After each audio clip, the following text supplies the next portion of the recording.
So just a recap, iron on our veneer.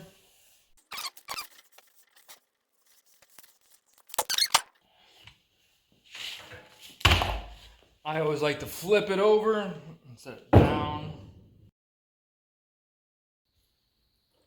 So it's ironed on. I gave it a second so it could cool down so the glue actually sticks.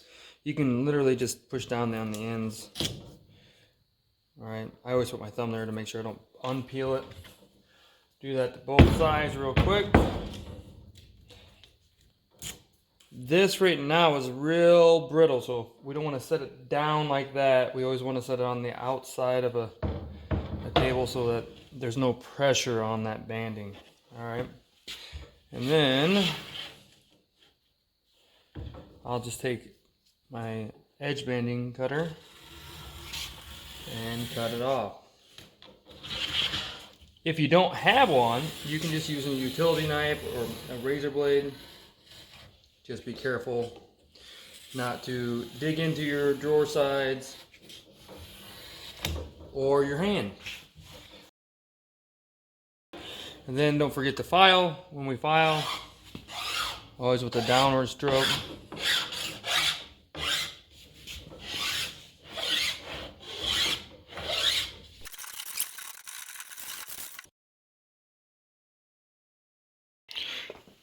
Okay, so here we have our drawer pieces. All right, remember we're gonna cut the depth first, and we're gonna cut it at 10.5. So I'm gonna make a rough cut just a little bit bigger, and I'm actually gonna take masking tape and wrap around in the hope that my melamine doesn't pop off and blow out. Just wrap it around. Make sure you actually push down on it. This does help keep the edge banding on it. So come here, line everything up.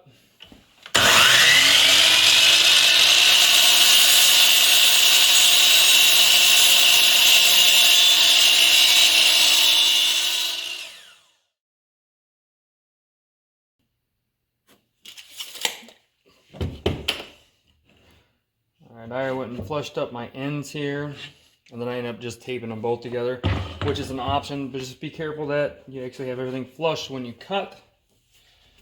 Line everything up.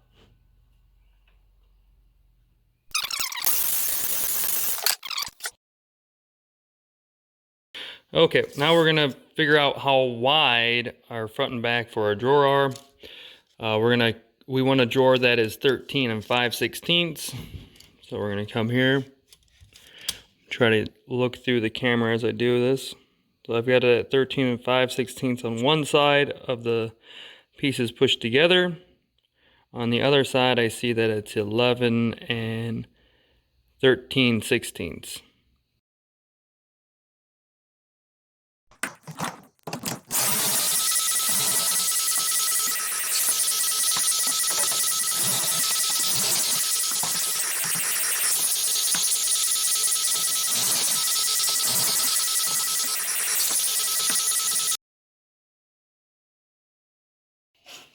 So we're gonna cut out this last piece right here. That way we can just slide the bottom in after we put the sides and the back and the front together.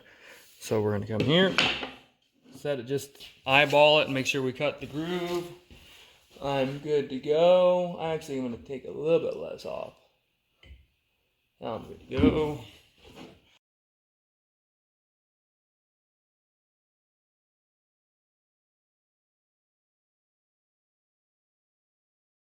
Okay, class, we've got our pieces ready to put together. We don't have the bottom yet. We're gonna cut that to fit nice and perfect, okay? So what you need is a staple gun, pneumatic staple gun. You can use a brad nailer, or really you could clamp it and screw it. I'm gonna show you how we should make them, and then I'm gonna give you a couple other options in case you don't have the tools, because I'm guessing a lot of you don't have a pocket hole jig, okay? So I'm gonna put it together the way that I put my drawers together, and then I'll show you some more options, okay? Oh, and don't forget your Diet Coke. You need a Diet Coke, otherwise your drawer will not be square. Okay? So, we use melamine glue. You can just take that,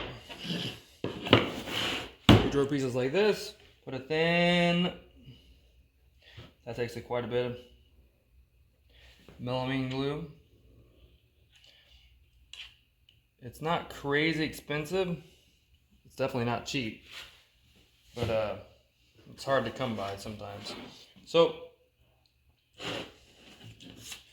make sure everything lines up correctly. Don't be putting it upside down. All right. Actually, I'm going to put it upside down so that it's easier to nail back on. I'm just going to staple it twice. Line it up.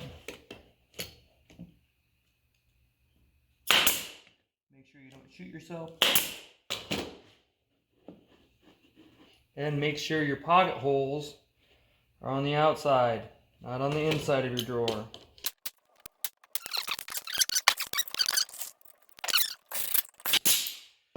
Now, take a peek, make sure you didn't screw up. Hey, it looks all right. You can put your screws in. Come in here. Make sure they actually start in the pilot hole.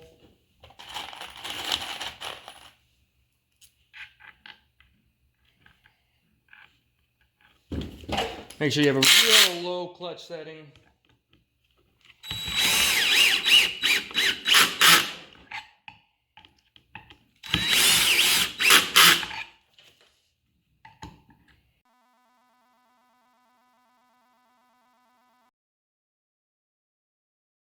Okay, so I've got that screwed in all together. It's solid now.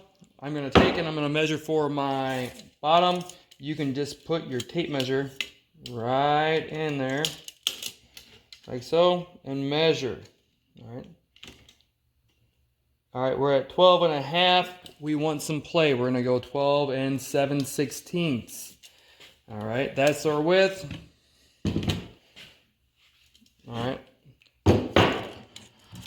Here, we're going to go 10. Okay, so I have our pieces are cut. I got that cut. Ooh, look at that, nice and smooth. Looks like a good drawer, doesn't it? It's not too shabby. Okay, let's put it together. We would use, this is our drawer jig. It's just square, all right? We take probably a square like that.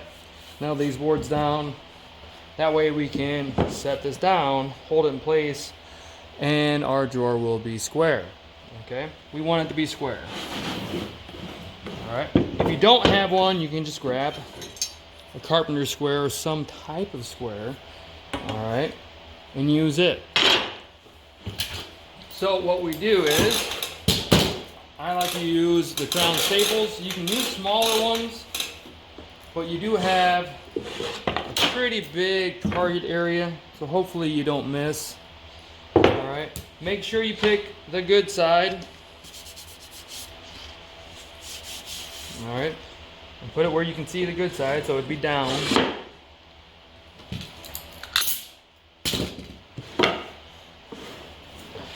Just jam that in my belly a little bit, hold it square, and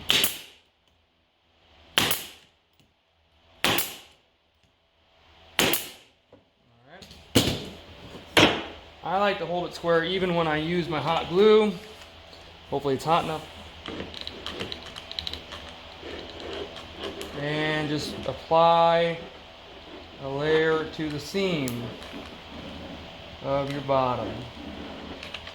You would be surprised at how strong the hot glue is. It really makes your drawer indestructible, almost.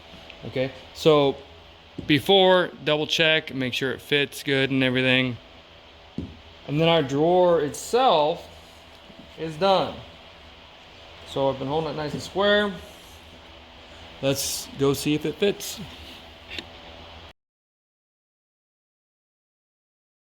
So full disclaimer here, I've already checked to see if it fits, and it does. We put it in right here. I've actually checked throughout the process.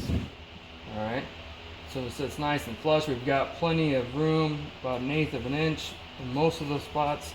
It slides out. See how it doesn't tilt out? That's just beautiful. Nice little drawer to keep this and that. All right, so the drawer itself is done.